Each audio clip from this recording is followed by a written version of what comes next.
Hey YouTube, it's Nikki with Our Simple Life.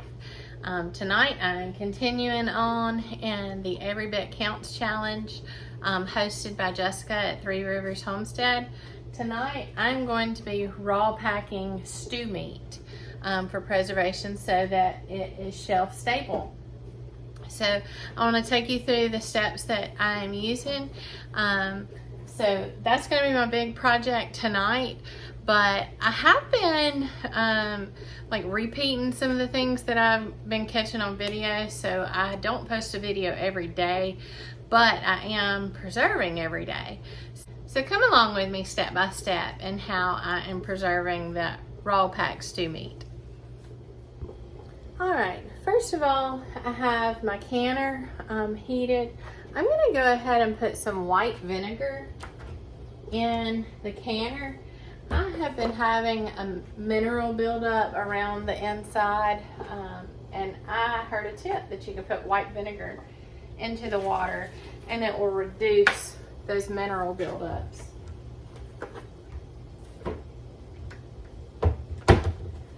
Next, the first step that I'm going to start with, I have my hot jars. They are sanitized. I'm going to raw pack my stew meat into my jars. I don't want to pack it super tight, but I do want to make sure that there's not a whole lot of room for water and air pockets in here. I am going to be putting some hot water in here for like the broth to settle and cook into the meat, but I'm not going to make it completely dense. Next, I'm going to be adding about half a teaspoon of salt. This is not absolutely necessary, but it is good for flavoring, and in my opinion, just a little extra measure for canning and preserving, but it is not required.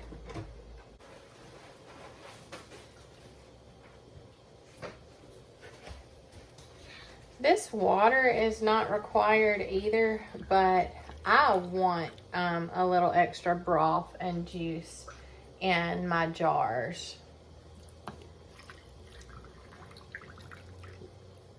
I'm going to go in and make sure that I have taken out any extra air pockets.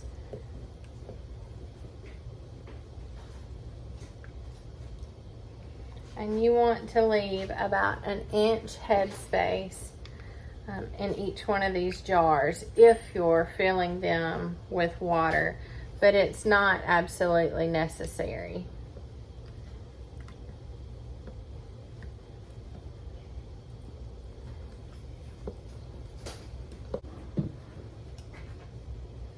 I think I got a little bit too much water in this one, so I'm going to take some of that out.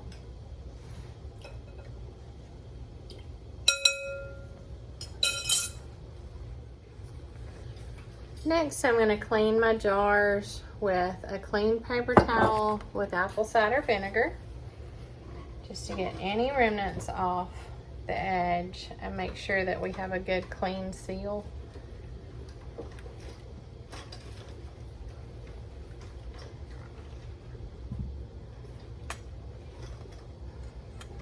Then I'm going to use the dry side and wipe the rims dry, making sure that there's absolutely nothing left on the rims. Next, I'm going to get my lids.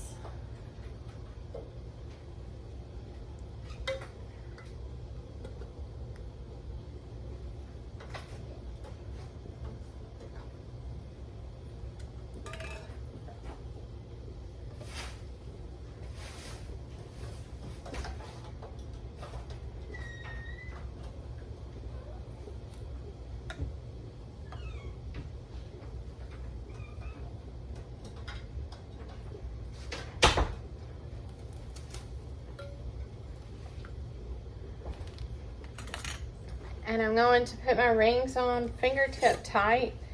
You don't want to really crank on them because as the jars vacuum seal and release the air, you do want there still to be a little bit of gap. The rings are just on here to keep the lid in place.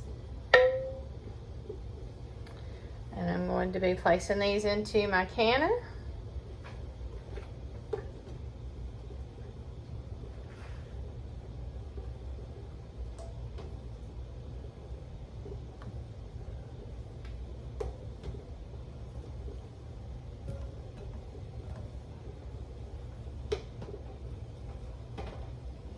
This gets pretty hot and pretty loud in here, but I'm going to get my canning lid locked in, and I'm going to have my heat on high. And once I get a solid, steady stream of steam, I will put my weight on it. And once the weight has a consistent jiggle, I will start my timer and can these. These are these are pint-sized jars. So I'm going to can them for 75 minutes before I turn off the heat. All right, so it's the next morning. Last night, all I did was turn off my heat, and I let the canner depressurize on its own. So we shouldn't have any heat or steam. Oh, it smells delicious. And I have 4 quart jars of canned stew meat. You can see there's a rim of fat along the top. That is perfectly fine, perfectly normal, as long as the seals created a vacuum. And you can see the broth and the juice. It just all cooked very nicely in there. It has not been quite 12 hours. I am going to take the rim off, and that one's sealed well. It looks like all of them sealed, but I'm still going to let them sit until this afternoon when I get home from work, so that about 20 hours. So I should be able to tell if that's got a good seal on it or not. I'm just going to put my canner in the back. I'll be reusing that tonight.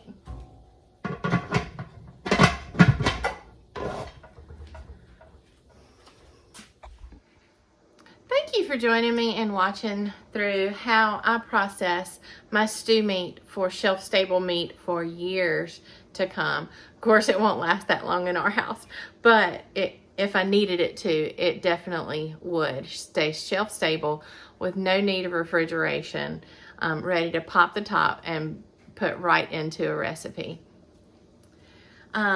I'd love to hear about your experience if you try this and what else you're canning at home. Continue to join me as I show you what I'm preserving for the Every Bit Counts challenge throughout the month. If you like this content, please be sure to give it a thumbs up and hit that subscribe button so you can join me all month long in preserving our harvest. Also, I would appreciate any comments below. It really helps to generate activity on my channel. Thank you again and have a great day.